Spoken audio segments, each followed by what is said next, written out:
Oh my gosh, don't you know I'm a savage?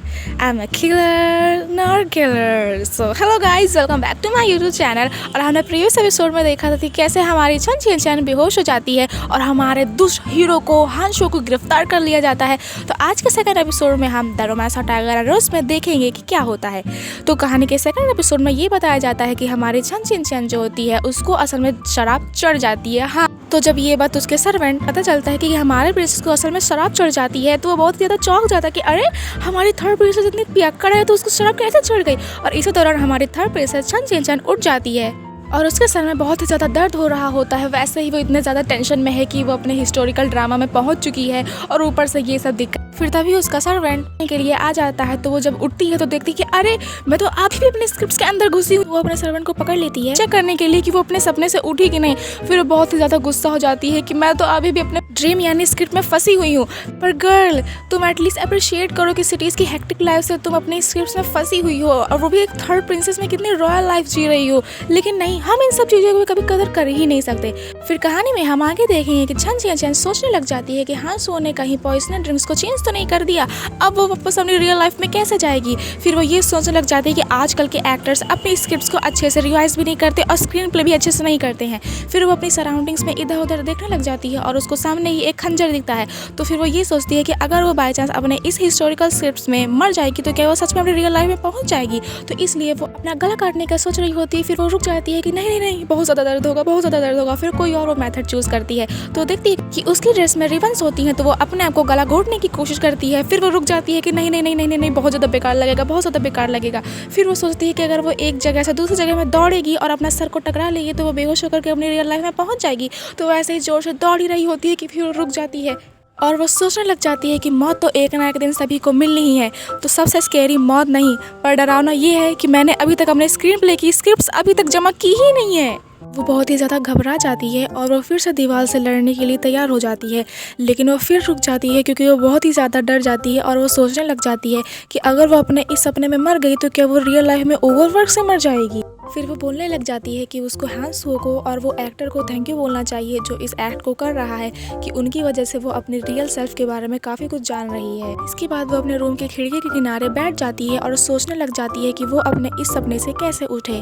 तो फिर वो देखती है कि वहाँ पे बारिश होने लग जाती है और वो अपनी ओरिजिनल स्क्रिप्ट्स के बारे में सोचने लग जाती है कि जो सेकंड प्रिंसेस होती है हुआनिन सिटी की हमारी छन उसकी लाइफ में बहुत सारी हार्डशिप आई होती हैं और इन सबको वो पार करके जब सिटी ओनर बनती है और वो क्राउन प्रिंसेस बनती है तो जब उसकी क्राउन सेरेमनी होती है तो बहुत ही आसमान सुंदर होता है। सूरज और हमारा चंद्रमा दोनों ही बहुत ज़्यादा चमक रहे होते हैं। हेवंस के गेट खुल जाते हैं, बहुत ही अच्छा समय होता है। तो उसको भी इसी समय का इंतज़ार करना होगा तभी वो अपने इस सपने से उठ पाएगी और वो तभी आ पाएंगे जब हमारी छन क्राउन प्रिंसेस बनेगी। पर हमारी छन तभी क्राउन प्रिंसेस बनती है जब उसको हांसो की मदद मिलती है। इसका मतलब हमें हांसो की मदद लेनी पड़ेगी। तभी उसको याद आता है कि अरे हांसो कहाँ गया। तो वो अपने सर्वेंट से जाकर के पूछती है कि हांसो कहाँ है। तो उसका सर्वेंट उसी के कहने के मुताबिक 10 शब्दों में बताने की कोशिश करता है पर वो उसको चुप, मुझको जल्दी से बताओ, मुझको जल्दी से जानना है कि हांसो कहाँ है। जब वो सुनता है तो फिर उसका सर्वेंट उसको बताता है कि हांसो को आज फांसी होने वाली है। तो वो पूछती है कि ऐसा क्यों। तो उसका सर्वेंट कि हमारी रानी साहिबा को वैसे ही हांसो पर शक होता है कि उनको लगा करता है कि हमारा हांसो शादी के बहाने हुआनिन सिटी में कोई और प्लान से आया हुआ है। तो वो आपके इस पॉइजन वाली ड्रिंक के कांड से उसको अपने इस रास्ते से हटाने का सोच रही है, इसलिए उसको फांसी होगी आज। तो फिर बहुत ज़्यादा हमारे छन चिंता में पड़ जाती है और चिल्लाने लग जाती है कि माँ, और सीधा अपनी माँ के पास चली जाती है। कहानी के अगली घड़ी में हमको हांसो और बाईजी का सीन जेल में दिखाया जाता है जिसमें बाईजी हांसो को बता रहा होता है कि हमारे सर्वेंट्स बाहर इंतजार कर रहे हैं कि हमको बस इशारा देना है और वो हमको बचाने के लिए आ जाएंगे। रही बात ड्रैगन बोन की तो उसको हांसो बीच में टोक देता है और बोलता है कि उन सभी को पोजीशन में रहने दो, हम कल ही के कल हुआनिन सिटी पर राज करेंगे, हमला करेंगे। और इसके बाद जब वो फिर से ड्रैगन बोन की बात लेकर के आता है तो हांसो बोलता है कि जब तक मैं ड्रैगन बोन को हासिल करूंगा उससे पहले ही छन मुझको बहुत ही ज़्यादा परेशान कर देगी। तो मैं हुआनिन सिटी में राज करने को खुद में रोक नहीं पा रहा हूँ और जब मैं राज करूंगा तो सबसे पहले छन को सजा दूंगा। फिर बाजी उसका सर्वेंट उसे बोलता है कि मास्टर आप ज़्यादा मत हड़बड़ी करिए, ड्रैगन बोन हमारे लिए बहुत ही ज़्यादा ज़रूरी है क्योंकि उसी से आपकी बीमारी ठीक होगी। फिर कहानी की अगली घड़ी में हमको रानी साहिबा का का कोड दिखाया जाता है। फिर उसमें दिखाया जाता है कि रानी साहिबा को कोई बता रहा होता है कि हमारी छन छिंचन आपसे मिलने के लिए आ रही हैं। तो रानी साहिबा बोलती है कि मुझसे वो मिलने नहीं, पक्का हांशो के बारे में ही कोई बात करने आ रही होगी।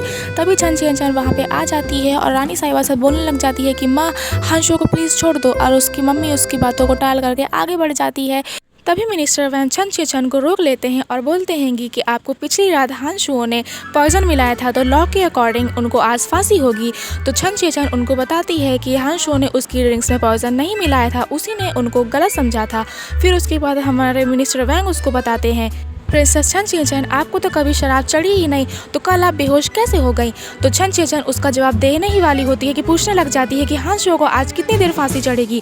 तो मिनिस्टर वैंग बताते हैं कि आज उनको 11:45 में फांसी चढ़ेगी। तो छन छिंचन उनसे पूछती है कि अभी कितने बज रहे हैं। तो वो बताते हैं कि अभी 11:15 हो रहे हैं। तो छन छिंचन चौंक जाती है और बोलती है कि अभी यहाँ पे किसी के जीने मरने की बात चल रही है और आप मुझसे ये पूछ रहे हैं कि मुझको शराब चढ़ती है कि क्यों नहीं चढ़ती है। तभी उनकी मम्मी उसको बीच में टोक देती है और बोलती है कि हाँ, ये भले ही छोटी बात तुमको लग रही हो, पर तुम एक नॉबल लेडी हो, तुम एक राजकुमारी हो, तो ये बहुत ही ज़्यादा बड़ी बात है। तभी छन छिंचन अपनी माँ के पास आ जाती है और सोचने लग जाती है कि मेरी माँ कितनी ज़्यादा डरावनी है। फिर रानी साहिबा उसको बताती है कि जो हमारी हुआनियन सिटी है वो इतनी आलीशान इसलिए है क्योंकि हमारे पास ब्लैक माइन है। जो स्वानु सिटी है वो एक मेल डोमिनेटेड सिटी है, बिल्कुल हमारी सिटी से अपोजिट। तो वहाँ का राजकुमार यहाँ पे अब मेरी एक बेटी से शादी करने के लिए आया है और रहने के लिए आया है। तो वो यहाँ पे सरेंडर करने के लिए आएगा कि कोई और प्लान से आएगा। मैंने तुमको ये सब बातें कितनी बार बताई है, पर तुम कुछ समझती ही नहीं हो। हांशो यहाँ पे मेरी दूसरी बेटी छन चूचू से शादी करने के लिए आया था, पर तुम इतने लोगों के सामने उसका पति छीन ली हो, तो तुम खुद सोचो। तो छन छिंचन बोलने लग जाती है कि हाँ माँ, मैंने गलती की है और मैं इसी की माफ़ी मांगने के लिए आई हूँ। तभी छन छिंचन अपनी माँ से बोलती है कि माँ, आपको तो वैसे पता ही है कि मेरी और हांशो की शादी में हमने भगवान से कोई प्रार्थना नहीं की थी और कोई भी रस्म पूरी नहीं की थी। तो आप यही समझिए कि हमने अभी शादी नहीं की है, तो आप छन चूचू की शादी हांशो से करवा सकती हैं। तभी उसकी माँ बोलती है कि सभी लोगों को पूरी सिटी में पता चल चुका है कि तुम और हांशो शादीशुदा हो चुके हो, तो मैं अब ऐसा नहीं कर सकती। छन छिंचन अपने मन में सोचने लग जाती है कि माँ, आप आगे की कहानी नहीं जानती हो और हांशो को मैं मरने नहीं दे सकती। फिर छन छिंचन अपनी माँ से बोलती है कि माँ, मैं तो समझती हूँ। फिर वो अपने पेट को छू करके बोलती है, पर ये नहीं समझता। तभी उसकी माँ उसको अचानक से देखती है और बोलती है क्या। और फिर उसके बाद छन छिंचन प्रेग्नेंट होने की एक्टिंग करने लग जाती है, खांसने लग जाती है। फिर उसके बाद उसकी माँ उससे पूछती है कि ये बच्चा किसका है। तो छन छिंचन बोलती है कि मुझको नहीं पता। फिर वो बोलती है कि अरे, आप इसको हांशो का ही बच्चा समझ लें। उसकी माँ बहुत ही ज़्यादा गुस्सा हो जाती है और उसको बहुत ही ज़्यादा डांटती है और लेक्चर देती है। वो बोलती है कि परसों ही हांशो हमारी सिटी में आया था और कल ही तुम्हारी उससे शादी हुई थी और आज तुम प्रेग्नेंट कैसे हो गई। फिर छन छिंचन बोलती है कि माँ, 11:30 बजने वाले हैं, प्लीज़ हांशो को छोड़ दो ना। तो फिर उसकी माँ मान जाती है हांशो को छोड़ने के लिए और बोलती है कि तुम अपने बच्चे को अभी किसी को नहीं बताओगी लगभग 1 महीने तक। कहानी में हम आगे देखते हैं कि हांशो को रॉयल फैमिली से बहुत ही ज़्यादा गिफ्ट्स मिल रहे होते हैं और वो सब होते हैं हरे रंग के, जिससे हांशो को बहुत ही ज़्यादा अनकंफर्टेबल फील हो रहा होता है। और छिंचन इस सीन का बहुत ही ज़्यादा मज़ा उड़ाती है और हंसती है। और फिर हांशो यही सोचता है कि तुम तो रुको, जब मैं हुआनियन सिटी में राज करूँगा तो सबसे पहले तुमको ही सजा दूंगा। और फिर छिंचन इस चीज़ में और मज़ा उड़ाने के लिए उससे ये बोलने लग जाती है कि वैसे ये बच्चा तो तुमको पता है कि तुम्हारा नहीं है, पर मैं तो तुम्हारी हूँ ना। और फिर मिनिस्टर वैंग हांशो को बताते हैं कि आपकी सिटी में आदमी बहुत ज़्यादा पत्नियां रख सकते हैं, वैसे ही हमारी सिटी में भी होता है, पर जेंडर चेंज हो जाते हैं। और छिंचन इस बात को और बड़ा बनाने के लिए ये बोल देती है कि ये जो बच्चा होगा उसको मेरा ही लास्ट नेम लगेगा। तो जो बाईजी होता है हांशो का सर्वेंट, में बोलने लग जाता है कि आप ऐसे कैसे कह सकती हैं, हमारे यहाँ तो ऐसा नहीं होता। तो छिंचन बोलती है कि हमारे यहाँ तो ऐसा ही होता है। और वो बताने लग जाती है कि तुम लोग अभी किस सिटी में हो, हमारी सिटी में। तुम लोग के इर्द गिर्द किसके नौकर हैं, हमारे ही नौकर हैं। इस बच्चे को कौन जन्म देगा, मैं दूंगी। तो बताओ लास्ट नेम किसका लगेगा, मेरा ही लगेगा ना। और फिर इस बात से हांशो बहुत ज़्यादा गुस्सा हो जाता है क्योंकि वो पहले से ही चिड़चिड़ा फील कर रहा होता है और फिर बाईजी को वो बहुत मारता है। इसके बाद हम कहानी में देखते हैं कि बाईजी अपने मास्टर हांशो से पूछता है कि आगे अब हम क्या करें। तो हांशो उसको बताता है कि छन छिंचन ने वैसे भी मुझको आरोप लगाया था कि मैंने उसकी ड्रिंक्स पर पॉइजन मिलाया है, जो कि मिलाया तो था पर काम नहीं किया। तो अब हम वैसा ही करेंगे दोबारा, क्योंकि मुझे ना उसका बच्चा चाहिए और ना ही वो। और आगे बताता है कि हमारे जो लोग यहाँ पे तैनात हैं उनको बोल दो कि वो लोग प्लान के अकॉर्डिंग काम करें। फिर कहानी में हम आगे देखते हैं कि जब उन सभी के खाने का टाइम हो जाता है तो बाईजी हांशो को बताता है कि आपके प्लान के अकॉर्डिंग मैंने इन सभी डिशेस में से एक डिश में जहर मिला दिया है और वो रंग बिरंगी प्लेट में होगा। वो जहर लगभग आधी रात तक चढ़ेगा और फिर हमारे प्रिंसेस कभी उठ नहीं पाएंगी। और हांशु बहुत ही ज़्यादा खुश हो जाता है। फिर वो लोग खाने वाले पहुँचते हैं और खाना खाने के लिए तैयार हो जाते हैं। तभी छियन छियन का सर्वेंट उन सभी को बताता है कि हमारे यहाँ पे एक कहावत है कि जब पत्नी खाना खाती है तो पति उसको खाना खिलाता है। तो हांशु मन ही मन में बहुत ज़्यादा खुश हो जाता है कि अरे अब तो मेरा प्लान और सक्सेसफुल होगा। और फिर वो लोग पहली डिश को निकालते हैं जो कि वो कलरफुल प्लेट में ही होती है। तो फिर हांशु और भी ज़्यादा खुश हो जाता है और उसको खाना खिलाता है। और फिर जब दूसरी प्लेट आती है तो वो भी अचानक से कलरफुल प्लेट ही होती है। तो हांशु थोड़ा सा सोच में पड़ जाता है कि अरे अब ये क्या हो रहा है, और वो अपने सर्वेंट बाईजी को तरफ देखता है। फिर इसके बाद जब छियन छियन बोलती है कि खाना बहुत ही ज़्यादा अच्छा है, सारी प्लेट्स को यहाँ पर लगा दो, तो उनके नौकर जब सारी प्लेट्स को वहाँ पर लगा देते हैं तो सारी प्लेट्स कलरफुल होती है। तो फिर कहानी में दिखाया जाता है 2 घंटे पहले की। छियन छियन से पूछा जाता है कि आज के खाने में कौन कौन सी डिशेस होगी। तो छियन छियन बोलती है कि सारी डिशेस को लगा दो और फिर इसके साथ साथ सारी रंग बिरंगी प्लेट्स होनी चाहिए। और जब ये कहानी में अभी बताया जाता है कि हांशु बहुत ही ज़्यादा घबरा जाता है और सारी डिशेस एक एक करके अपनी छियन छियन की प्लेट में रख देता है। तभी छियन छियन सोच में पड़ जाती है कि अरे यार ये कैसे अचानक से अलग बिहेव करने लग गया। तभी उसके दिमाग में आता है कि कहीं इसने मेरे डिश में फिर से पॉइजन तो नहीं मिला दिया, कैसा आदमी है ये, मैंने इसको अभी जेल से बचाया और ये फिर से यही ट्रिक में पहुँच गया। फिर छियन छियन हांशु को वो खाना खिलाने की कोशिश करती है, लेकिन हांशु जानता है कि इसमें तो जहर है, मैं क्यों खाऊंगा, और फिर वो नहीं खाता है और दोनों के बीच में लड़ाई होने लग जाती है। इसके बाद हांशु सारी डिशेस को फेंक देता है ज़मीन में। फिर हमारी जो छियन छियन होती है वो बहुत ही ज़्यादा गुस्सा हो जाती है और खड़ी हो जाती है, वहाँ से चली जाती है ये बोल करके कि मुझे अब यहाँ पे खाना नहीं खाना है, मैं अपनी माँ के पास जा रही हूँ। फिर कहानी में आगे दिखाया जाता है कि छियन छियन अपनी माँ के साथ खाना खा रही होती है तो उसकी माँ हर डिशेस में उसको टोक देती है कि तुम प्रेग्नेंट हो, तुमको ये नहीं खाना चाहिए, ये नहीं खाना चाहिए, ये नहीं खाना चाहिए। तभी उसी दौरान जब हमारे मिनिस्टर वैंग होते हैं वो छियन छियन के हाथ की तरफ देखते हैं और बताते हैं कि तुम्हारे हाथ में सीना बार का निशान है। तो जो छियन छियन है वो सोच में पड़ जाती है कि अरे मेरे हाथ में सीना बार का निशान कैसे हो सकता है। तो हमारे स्क्रिप्ट राइटर सोचने लग जाती है कि जब मैं छियन छियन का कैरेक्टर लिख रही थी तो उसको बहुत ही ज्यादा लस्टी बनाई थी, उसे तो अपनी वर्जिनिटी अभी तक खो देनी चाहिए थी। तो वो ये सोचने लग जाती है कि वाह, मुझको मेरे कैरेक्टर के बारे में एक नई जानकारी पता चली और हंसने लग जाती है। तभी उसकी माँ उसको बोलने लग जाती है कि ये क्या हो रहा है। तो छियन छियन बोलती है कि मेरे हाथ में सीना बार का निशान है, मतलब कि मैं प्रेग्नेंट नहीं हूँ। तो उसकी माँ बहुत ही ज्यादा गुस्सा हो जाती है कि तुम लोग असल में ये क्या कर रहे हो। और फिर इसके बाद मिनिस्टर वैंग छियन छियन को बोलते हैं कि हमको अभी सच सच कहानी पूरी बता दो। तो छियन छियन बोलती है कि असल में मैं सच बताऊं तो मुझको हांशु से माँ बहुत ही ज़्यादा प्यार है, मैं उसके प्यार में पहली नज़र में ही पड़ गई थी, प्लीज़ हांशु को जाने दो। तो फिर उसकी बहुत ही ज़्यादा गुस्सा हो जाती है कि तुम कैसी बेटी हो, तुम मेरी बेटी हो, तुम एक नोबल लेडी हो और तुम अपने पति को अपने हाथ में नहीं रख पा रही हो। और फिर बहुत ही ज़्यादा दोनों के बीच में बात होती है और फिर इन द एंड उसकी माँ मान जाती है कि ठीक है, तुम अपने पति को अपनी मुट्ठी में रखना और कभी मुझे कोई शिकायत ना आए, वरना तुम दोनों को मैं लगातार सजा दे दूंगी। फिर कहानी में हम आगे देखते हैं कि हांशु बहुत ही ज़्यादा गुस्सा हो जाता है कि फिर से उसका प्लान फ्लॉप हो जाता है और वो अपने सर्वेंट बाईजी से बोलता है कि तुमको पता है ना, जो मेरे साथ फेथफुल नहीं होगा उसका मैं क्या हास करूँगा। तो बाईजी उसको बोलता है कि मास्टर मुझको माफ़ कर दीजिए, और जितने लोग इसमें शामिल थे पता नहीं क्यों पर जब भी छियन छियन की बारी आती है तो हमारा प्लान फ्लॉप ही हो जाता है। फिर हम कहानी में आगे देखते हैं कि छियन छियन सोचने लग जाती है कि वो हांशु और अपनी बड़ी बहन छूछू को कैसे मिलाए, क्योंकि छूछू जब हांशु से मिलेगी तभी वो सिटी ओनर बन पाएगी। और फिर इसके बाद ही जब कहानी पूरी खत्म हो जाएगी तो छियन छियन इस कहानी से बाहर निकल पाएगी। फिर तभी उसको एक आइडिया आता है और वो अपने सर्वेंट से पूछती है कि यहाँ पे कोई स्क्रीन प्लेयर है क्या। तो उसका सर्वेंट पूछने लग जाता है कि आप ये क्या कह रही हैं। तो वो फिर बताती है कि अच्छा यहाँ पे कोई ऐसा है क्या जो कहानी बताता हो। तो उसका हर सर्वेंट जो होता है वो उससे पूछता है कि आप क्या कहानी सुनना चाहती हैं। तो वो बताती है कि हाँ, और मुझको थोड़े से आइडियाज़ लेने हैं। तो फिर उसका सर्वेंट उसको एक टी हाउस में लेकर के जाता है और 3 लोगों से मिलवाता है। तीनों लोग अपनी फील्ड्स में बहुत ही ज़्यादा माहिर होते हैं। एक टी हाउस में स्टोरी बताता है, दूसरा शैडो प्लेयर होता है और तीसरे के पास खुद का थिएटर होता है। फिर वो अपने सर्वेंट से कहती है कि तुम बाहर जाओ, मैं उनसे कुछ बात करना चाहती हूँ। फिर छियन छियन उन तीनों लोगों को बताती है कि मैंने एक स्टोरी लिखी है, जरा आप लोग मुझे अपने आइडियाज़ बताइए। तो वो फिर अपनी स्टोरी डिस्क्राइब करने के लिए वहाँ पे रखे फलों का इस्तेमाल करती है और बताती है कि मान लीजिए कि ये जो केला है वो मेरी कहानी का हीरो है और जो ये सेब है वो मेरी कहानी की हीरोइन है और जो ये संतरा है वो मेरी कहानी की सेकंड कैरेक्टर है। तो मेरी कहानी में ये होता है कि केला और संतरे की शादी हो जाती है तो केला संतरे को असल में पॉइजन दे करके मार देता है। फिर इसके बाद केला सेब को किसी मरने वाली सिचुएशन से बचा लेता है और खुद के प्यार में हासिल कर लेता है और फिर इसके बाद मेरी कहानी खत्म हो जाती है। तो तीनों लोग यही बोलते हैं कि कहानी बहुत ही ज़्यादा नॉर्मल है, इसमें कुछ नया नहीं है। तो छियन छियन बताती है कि अभी तो इसके बाद आगे की कहानी चालू होगी जो मेरी कहानी के मुताबिक जो जो संतरा होता है वो असल में नहीं मरता है, तो फिर मैं आगे क्या कहूँ। तो तीसरे लोग जो होते हैं वो बताते हैं कि ये असल में प्लॉट ट्विस्ट है। छियान छन बोलती है कि मैं केला और सेब यानी इन दोनों हीरो हीरोइन को कैसे मिलाऊं। तो फिर तीनों जो लोग होते हैं वो बताते हैं कि जब भी कहानी में कोई बाधा आ जाती है तो हमें उस बाधा को हमेशा के लिए हटा देना चाहिए, मतलब मार देना चाहिए। तो छियान छन बोलते हैं कि मैं ही बहुत ज़्यादा दयालु हूँ, मैं नहीं चाहती कि मैं इस संतरे को मारूं, क्योंकि ये भी तो एक इंसान है ना, क्योंकि हम सभी को पता है कि जो ये संतरा है वही हमारे स्क्रीन राइटर है। तो फिर छियान छन उन सभी से पूछती है कि आप लोग मुझे कोई उपाय बताइए कि मैं इस संतरा को बिना मारे भी इस स्टोरी को आगे बढ़ने दूं।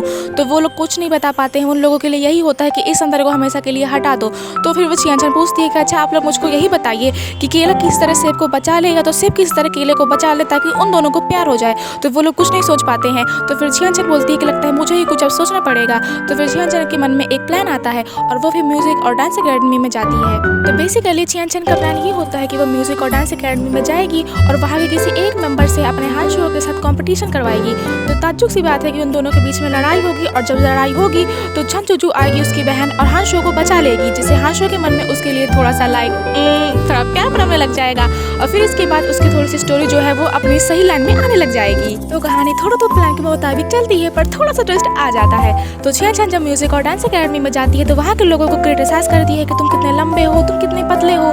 तो जो वहाँ की मालकिन होती है लिंची, वो छियान छन को बोलती है कि तुम मेरे लोगों को ऐसा कैसे कह सकती हो, तुम्हारे पास कोई है कि जो यहाँ पे सबसे बेहतर हो मेरे लोगों के अलावा। तो छियान छन बोलती है हाँ चलो ठीक है, मैं अपने लोगों को और तुम्हारे लोगों में से चलो कंपटीशन करवाती हूँ। वैसे भी हमारे सिटी के लोगों को पता ही है कि मेरी और हांशो की शादी हो चुकी है, तो मैं अपनी तरफ से हांशो को कहूँगी लड़ने के लिए। तो जब लिंची ये सुन लेती है तो कहती है कि तुम लगता है बहुत ही ज़्यादा कॉन्फिडेंस हो, तुम्हारे इस कॉन्फिडेंस को उतारना ही पड़ेगा। तो वो अपने लोगों से कहती है कि जाकर के सुमो को बुलाओ। सुमो उसकी डांस अकेडमी का सबसे अच्छा पर्सन होता है। जब वहाँ के लोगों को पता चलता है कि सुमो परफॉर्मेंस के लिए आ रहा है तो वहाँ के सभी लोग सुमो को देखने के लिए आ जाते हैं। फिर इसके बाद छियान छन अपने हांशो से कहती गया है कि हमारे यहाँ पे एक कहावत है कि जो घर की मालकिन होती है यानी कि पत्नी, उसकी बात पति को मारनी होती है, लेकिन अगर तुम मेरी बात नहीं मानोगे तो तुमको मुझसे डिवोर्स लेना पड़ेगा, फिर इसके बाद तुम हॉनर सिटी में कभी नहीं आ पाओगे। तो फिर हांशो कुछ कहने जा रहा होता है कि उसका सर्वेंट बाईजी उसको याद दिला देता है कि मास्टर आपको पता है ना ड्रैगन बोन हमको चाहिए आपकी बीमारी के लिए। तो फिर इसके बाद हांशो रुक जाता है। फिर इसके बाद सुमो की एंट्री होती है। तो सुमो छियान छन के पास जाता है और कहता है कि अरे आप इतने दिनों बाद हमारे डांस और म्यूजिक अकेडमी में आई हैं, क्या बात है, आप सीधा अपनी शादी के बाद हमारे पास आई हैं। लगता है सोनो सिटी के लोग और आपके पति के पास म्यूजिक और डांस की कोई सेंस ही नहीं है। तो वो बहुत ही ज़्यादा हंसने लग जाती है। फिर सुमो अपने एक इंस्ट्रूमेंट से सबको गाना सुनाता है और सभी लोगों को बहुत ज़्यादा अच्छा लगता है और सब लोग तारीफ करने लग जाते हैं उसकी कि सोनो सिटी के लोग तो इसके पास कुछ कर ही नहीं पाएंगे, हमारा देखना हमारा सुमो ही जीतेगा। फिर इसके पास हांशो को बहुत ज़्यादा गुस्सा आती है और वो एक सोल्जर से उसकी तलवार ले लेता है और तलवारबाजी करने लग जाता है कि देख लो तुम लोग, हीरो तो मैं ही हूँ, तुम लोग कुछ नहीं मिला कर पाओगे। इसी दौरान छियान छन सोचने लग जाती है कि मैं इतना अच्छा कारनामा करा रही हूँ लेकिन छूचू अभी तक आई क्यों नहीं। तो वो अपने सर्वेंट से पूछने लग जाती है कि छूचू कहाँ है। तो वो बताता है कि वो अभी आ ही रही होंगी। और तब तक हांशो का जो तलवारबाजी है वो खत्म हो जाता है और वो अपने तलवार को छियान छन की तरफ एम कर रहा होता है कि तभी छूचू आ जाती है और दोनों को उस रास्ते से काट देती है। और फिर इसके बाद वो खड़ी हो जाती है और बताने लग जाती है कि तुमको पता भी है तुम क्या कर रहे हो। फिर छूचू छियान छन से पूछती है कि यहाँ पे क्या हो रहा है। तो छियान छन बताती है कि असल में मेरी ही वजह से हांशो यहाँ पे कंपटीशन कर रहा था। तो छूचू बोलती है कि कोई बात नहीं, न्यूलीवर्ड्स के लिए ये नॉर्मल है कि डांस अकेडमी में आना और मजे करना। पर वो हांशो से बोलती है कि तुमको पता भी है कि तुम किसकी तरफ तलवार एम कर रहे थे, तुम और सोनो सिटी के लोग। तुम लोग को लगता है सेंस ही नहीं कि फीमेल की रेस्पेक्ट कैसे करते हैं, लगता है तुम लोग को एक पार्ट पढ़ाना पड़ेगा। और इसी के साथ दोनों की लड़ाई होने लग जाती है। फिर छियान छन सोचने लग जाती है कि अरे मेरे कैरेक्टर्स को क्या हो रहा है, ये लोग लड़ाई क्यों कर रहे हैं, मेरे कपल्स को तो प्यार करना चाहिए। और फिर इसके साथ वो सोचने लग जाती है कि मैं इनको कैसे बचाऊं। और तभी मिनिस्टर पे की एंट्री होती है और वो कहने लग जाता है कि रुक जाओ तुम लोग। और फिर तभी उन दोनों की लड़ाई रुक जाती है और फिर मिनिस्टर पे बोलने लग जाते हैं कि तुमको पता भी है कि तुम किसके साथ लड़ाई कर रही हो, ये हमारी थर्ड प्रिंसेस का पति है। फिर जब पूरी लड़ाई रुक जाती है तो छियान छन वहाँ के लोगों को जाने के लिए कह देती है। इसके बाद जो म्यूजिक और डांस अकेडमी की मालकिन होती है यानी लिंची मिनिस्टर पे के पास जाती है और कहने लग जाती है कि इसमें मेरी कोई गलती नहीं थी, छियान छन यहाँ के कॉम्पिटिशन को रखने के लिए कह रही थी। तो मिनिस्टर पे जब छियान छन से कंफर्म करते हैं कि क्या तुम्ही ने कॉम्पिटिशन रखा था, तो छियान छन की देती है हाँ। फिर इसके बाद वो सभी को जाने के लिए कह देता है और छियान छन को रोक लेता है कि मुझे तुमसे कोई जरूरी बात करनी है। फिर इसके बाद मिनिस्टर पे जब छियान छन से बात कर रहा होता है तो उसको बताता है कि तुमको पता भी है तो कि तुम कितना बुरा बर्ताव कर रही हो हांशो के साथ, वो यहाँ पे अकेला है, उसके यहाँ पे कोई भी लोग नहीं है और फिर भी तुम उसके साथ कितना बुरा बर्ताव कर रही हो। तभी छियान छन रोने लग जाती है और बोलने लग जाती है कि तुमको पता भी है कि तुम क्या कह रहे हो, मैं भी तो यहाँ पे कितनी अकेली हूँ, मैं भी तो घर जाना चाहती हूँ, मैं किसी के साथ कुछ बुरा नहीं कर रही हूँ, मैं जो करना चाहती हूँ वो असल में हो ही नहीं रहा है। तो फिर मिनिस्टर फिर रुकने लग जाता है उसको कि तुम क्यों रो रही हो? तो फिर छियान छान बोलने लग जाती है कि मुझको पता है मैंने बहुत बड़ी गलती की है, मुझको माफ़ कर दो। तो मिनिस्टर फिर बोलने लग जाता है कि क्या तुम सच में मुझसे माफ़ी मांग रही हो? तो छियान छान बोलने लग जाती है कि हाँ, मुझको पता है मैंने जो तरीका चुना है वो गलत है, इसलिए मैं माफ़ी मांग रही हूँ। मिनिस्टर फिर सोचने लगता है ये मुझसे सच में एज ए स्पॉइल्ड प्रिंसेस माफ़ी मांग रही है। और इसी तरह हमारा ये एपिसोड भी खत्म होता है। अगर आपको ये स्टोरी अच्छी लगी हो तो चैनल को सब्सक्राइब करें। Thank you for watching this video.